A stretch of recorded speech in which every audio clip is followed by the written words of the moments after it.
होगा, इसको लेके बहुत सारी चर्चा थी।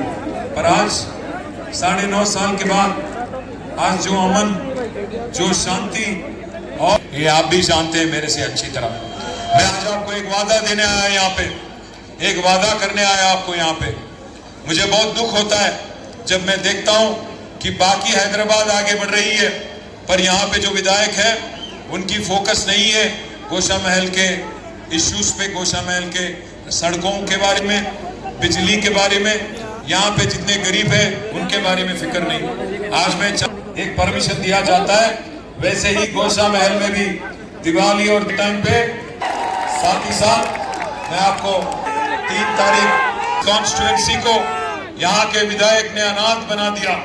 जिस कॉन्स्टिट्यूएंसी को छोड़ के आज वो भारत के दौरा करते हैं, मैं आज आपसे वादा करता हूँ उन्होंने अनाथ बना दिया कॉन्स्टिट्यूएंसी को। इसीलिए मैं गोद लूंगा गोशा महल। मैं आपकी एमएलए की तरह काम करूंगा, मैं काम करूंगा आपकी एमएलए की तरह, और जो सहूलतें आपको चाहिए, जो भी आपके इश्यूज हैं, जितने भी आपको फंड्स चाहिए यहाँ पे डेवलपमेंट के लिए, वो मेरी जिम्मेदारी है। निजी तौर पे मैं जिम्मेदारी लूंगा इस बात का। मुझे मालूम है, मुझे कई सारे हमारे भाई मिले थे 2-4 दिन पहले, व्यापारी लोग और अन्य लोग भी मिले थे। उन्होंने बस एक ही चीज कहा मुझसे कि भैया हम तंग आ चुके हैं, ये आ चुके, हम विकास चाहते हैं। तो मैं आपसे वादा कर रहा हूँ, आपके जितने भी यहाँ पे समस्या है, मसाइल है, इन सब का हल हम निकालने में आपकी पूरी मदद हम करेंगे। आज आप जानते हैं कोहली सेंचुरी मारे कहते ना, अरे कोहली सेंचुरी मारे क्या? केसीआर साहब को भी सेंचुरी मारना है ना? केसीआर साहब सेंचुरी मारना है बोल तो गोशा महल में आप हमारे को जिताना। मोहम्मद शमी हैट्रिक लिए कहते ना, और हैट्रिक अगर जैसा लिए, अगर केसीआर को भी हैट्रिक हमारी मदद देना है। एक बात मैं कहता, आज हमने कभी भी धर्म के नाम पे राजनीति नहीं की। केसीआर साहब खुद धार्मिक हैं, खुद हिंदू हैं, करते हैं। पूरे मंदिर बनाने वाले एक चीफ मिनिस्टर को, चाहे वो बीजेपी का हो या कांग्रेस का हो, एक चीफ मिनिस्टर को मुझे दिखाइए। देखा आपने यादाद्री टेम्पल? आप लोग नहीं देखे? तो मैं ऐसा करता हूँ कि इंतजाम करता हूँ, आप जाइएगा, देखिए कितनी खूबसूरत मंदिर केसीआर ने बनाया आपके लिए। एक और चीज मैं आपसे कहता हूँ, यहाँ के हमारे जैन भाइयों के लिए हमने, जब वो आए थे और चीफ मिनिस्टर साहब से मिले थे, उन्होंने रिक्वेस्ट किया कि सर लिंग्विस्टिक कमीशन में हमें भी इंश्योर कीजिए, इंक्लूड किया, उनको भी माइनॉरिटी कमीशन में मेंबर बनाया। साथ ही साथ महावीर जो हॉस्पिटल है, जो हमारे जैन भाई, क्या करें आप, 400 रुपया वाला सिलेंडर 1200 कर दिए।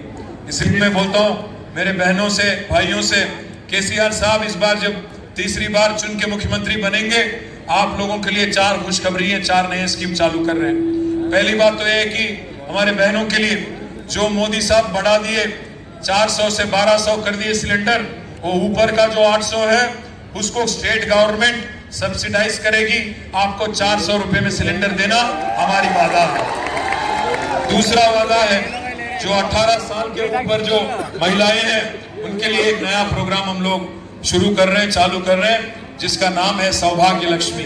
उसके तहत हर महिला को हर महीना 3000 रुपया दिया जाएगा। सौभाग्य लक्ष्मी एक नई स्कीम है।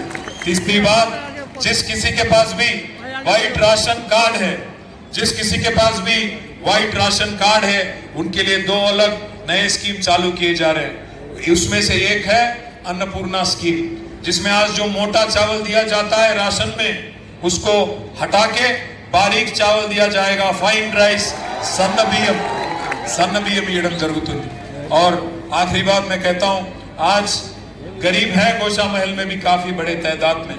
मैं आप गरीब भाइयों से, बहनों से मैं कहना चाहता हूं, आप ध्यान दीजिए विकास पे। ये जो झगड़ेलू काम करने वाले विधायक है, उनको आप भेजिए घर और नंदू बिलाल जी को जिताइए, क्योंकि इस बार केसीआर साहब जीतने के बाद, तीसरी बार मुख्यमंत्री बनने के बाद एक और नया स्कीम है, उसको भी हम शुरू करेंगे। मैं इसलिए भाइयों ये सब कुछ कह रहा हूं क्योंकि अगर गोशा महल में बीआरएस नहीं आती है, क्योंकि मोदी साहब बार बार बोलते रहते हैं, मैं देखते रहता हूं, सुनते रहता हूं, अमित शाह जी भी बोलते हैं डबल इंजन बोलते हैं, मैं भी वही बोल रहा हूं। चीफ मिनिस्टर केसीआर ना, फिर गोशा महल में किसी और को वोट काहे को देना। यहाँ पे अगर एक और इंजन हमारे को दे दिए, डबल इंजन बन जाता। ये एक इंजन हमारे चीफ मिनिस्टर जो है इंजन बनेंगे, double engine growth. Double engine बोलते ना बीजेपी वाले, मैं भी वही बोल रहा हूँ। डबल इंजन अगर रहेंगी, यहाँ पे गोशा महल में अगर बीआरएस का एमएलए है और वहाँ बीआरएस का गवर्नमेंट आ गया तो बहुत तेजी से विकास होगा, तरक्की होगा। और जैसे मैंने वादा किया आपसे अभी, अगर आप जिताएंगे नंदू भाई को और बीआरएस पार्टी को 3 तारीख के दिन, मैं गोशा महल को अपनाऊंगा, यहाँ गोद लूंगा और मैं हर चीज करूंगा जो एक एमएलए आपसे करेंगे। तो मैं आप भाइयों से बहनों से एक चीज कहता हूँ, क्या हो गया? डबल इंजन नहीं, डबल इंजन चाहिए, डबल इंजन। मैं बस एक ही चीज बोल रहा हूँ, हैट्रिक चीफ मिनिस्टर बनाइए केसीआर को। और लगाना क्या निशान है हमारी? कार हमारी निशान है, तेलंगाना हमारी पहचान है, केसीआर हमारे शान है। जय तेलंगाना। कार के निशान पे जय तेलंगाना। बहुत पूरी तरह से उनको दे दिया गया। पहली बार हुआ है कि कोई हुकूमत ने इतना आपका मदद दिया, ये भी आप याद रखें। साथ ही साथ मुझे एक चीज की गम है, एक चीज की दर्द है कि पिछले टर्म में मुझे बहुत तमन्ना था मेरी कि मूसी की जो सुंदरीकरण है उसकी काम पूरी तरह से हम कंप्लीट करें। पर दुर्भाग्य की बात है कि कोविड आ गई। कोविड में 2 साल अनफॉर्चुनेटली हम लूज कर गए, वरना आज मूसी अभी तक बन जाता। मैं वादा करता हूं आपसे, गोशा महल भी गच्ची बौली की तरह बनाएंगे, ये वादा मेरा है आपसे। मूसी को सुंदर करें तो उस पे 14 ब्रिजेस बनाएंगे। मूसी में पानी लाएंगे, गोदावरी का पानी लाके गंडीपेट में डाल के, गंडीपेट से कृष्णा मतलब मूसी में डाल के आपको एक बहुत खूबसूरत मूसी आपको दिखाएंगे आगे आने वाले 2-3 सालों में। साथ ही साथ उस्मानिया जो हॉस्पिटल है, जो आज हेरिटेज स्ट्रक्चर है, उसके बारे में कोर्ट में केस चल रहा है, इसलिए हम नया हॉस्पिटल वहां नहीं बना पाए, बट जल्द ही उसको भी पूरेंगे। आपके लिए एक जबरदस्त हॉस्पिटल यहीं पे आप ही के पास में बनाएंगे। साथ ही साथ एक और चीज भी मैं कहता हूं, इससे पहले हमने देखा कांग्रेस के टाइम पे कि यहाँ की बोलकपुर में क्या हुआ था। हमने देखा कि पानी की सहूलत गड़बड़ाने की वजह से काफी सारे लोगों की मृत्यु हो गई। इसीलिए मैं कहता हूं, अगर इस जगह को एक टूरिस्ट अट्रैक्शन बनाना है, मूसी को सुंदर करके, साथ ही साथ यहाँ पीने की पानी की सहूलत को भी बेहतर करना होगा। जरूरत पड़े तो करोड़ों रुपया खर्च करना भी पड़ेगा। साथ ही साथ एक और चीज भी मैं कहता हूँ, आज फिश मार्केट को बेगम बाजार में हमने मॉडर्नाइज किया, बट यहाँ पे पार्किंग की जरूरत है, कई सारे मल्टी लेवल पार्किंग भी बनाने हैं, तो जरूर वो भी बनाएंगे। मैं आपसे वादा करता हूँ। यहाँ पे एक परशुराम मंदिर है जिसको सुंदर बनाना है, मैं जिम्मेदारी लूंगा उसका। और जितना पैसा चाहिए, जैसे यादाद्री लक्ष्मी नरसिम्हा स्वामी टेम्पल को हमने सुंदर किया, सुंदर बनाया, वैसे ही परशुराम टेम्पल को भी हम जरूर उसको भी पूरी तरह से सुंदर करेंगे। और मैं एक और चीज भी आपसे कहना चाहता हूँ, आज यहाँ के विधायक को अगर हराना है, यहाँ के विधायक को अगर घर भिजाना है, तो भी आज वो कांग्रेस से नामुमकिन बात है। कांग्रेस पार्टी ने किसको टिकट दिया यहाँ पे, वो कौन है उम्मीदवार, किसी को नहीं मालूम। न लोकल है, न जान न पहचान, बनने आ गए मेहमान। आज पता नहीं कौन है वो, आज आ गए ऐसे ही। और आज मुझे तो लगता है दोनों की मैच फिक्सिंग है, कांग्रेस और बीजेपी की। मुझे लगता है दोनों की मैच फिक्सिंग है कि बीजेपी का जो उम्मीदवार है, बीजेपी का जो एमएलए है, उसको जिताने की। आपने कभी इससे पहले नंदू भाई को देखे? इससे पहले नंदू भाई तो यही के हैं, आप ही के हैं। और कोविड के टाइम पे उन्होंने ट्रस्ट के जरिए काफी काम भी किया हुआ है, पार्टी के लिए भी बहुत काम किया नंदू भाई ने। इसलिए केसीआर साहब ने आज नंदू बिलाल को टिकट दिया। मैं आप भाइयों से बहनों से एक ही चीज बोलता हूँ, मैं फिर एक बार एक ही चीज बोल रहा हूँ। मैं बोलना तो बहुत कुछ चाहता हूँ, मैं काफी कड़ी निंदा भी कर सकता हूँ मोदी की, और वादा नहीं करूंगा, क्योंकि मुझे मालूम है आपकी दिलचस्पी, आपकी इंटरेस्ट, आज अगर किसी भी चीज में है तो विकास में है। 9.5 साल बन गए। इन 9.5 सालों में हैदराबाद में आज किस कदर विकास देखने को मिल रहा है, तरक्की देखने को मिल रहा है, आपकी आंखों के सामने है। बिजली की सहूलत बेहतर हो गई। और अगर आज आप देखेंगे किसी में खास, अगर आप 1 मिनट के लिए सोचेंगे,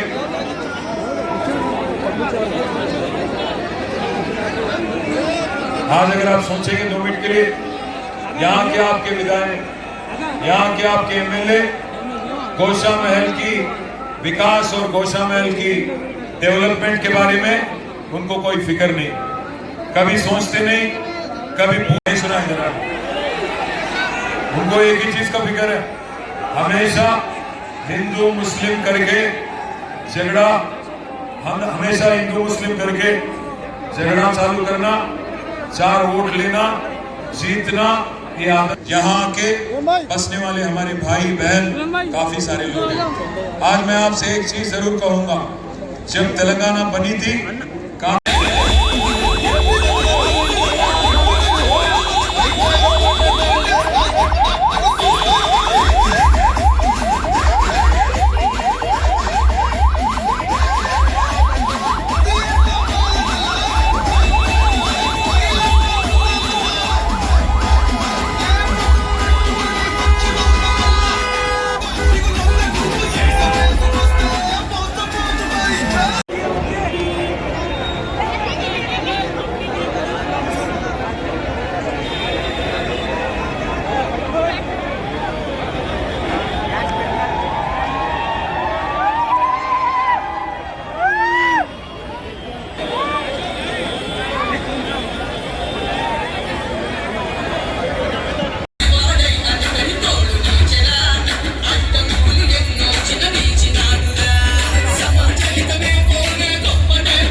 किया है तो आज मारवाड़ी भाई बहनों को बताना होगा कि आपने डेवलपमेंट नहीं किया।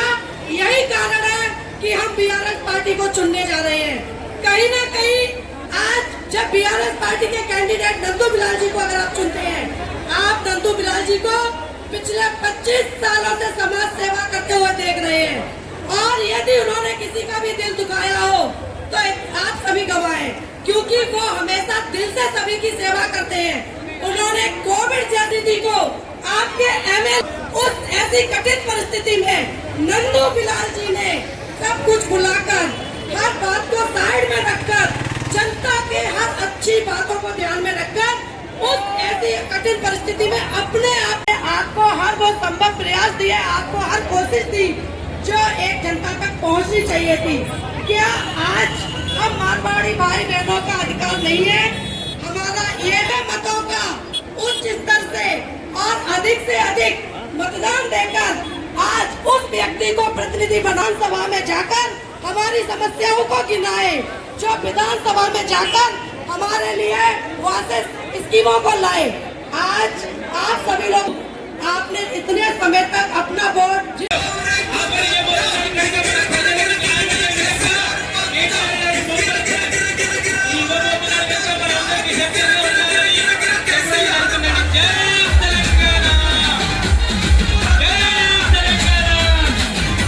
पूरे ऊपर हाथ उठाओ, जय तेलंगाना, जय तेलंगाना। नंदू बिलाल जी को अपना वोट दीजिए। यदि विकास आपके गोसा महल में ना हुआ, आप बराबर उनसे पूछिए, लेकिन जब तक आप उनको चुनेंगे नहीं, जब तक आप उनको विधानसभा ले जाएंगे नहीं, तो वो आपको मदद कैसे कर पाएंगे? आपकी मदद करना कहीं ना कहीं आप लोगों का सपोर्ट होना भी जरूरी है। आप लोगों के लिए बीच में रहना, आप लोगों के मतों का अधिकार भी होना जरूरी है। मौका गोसा में दीजिए।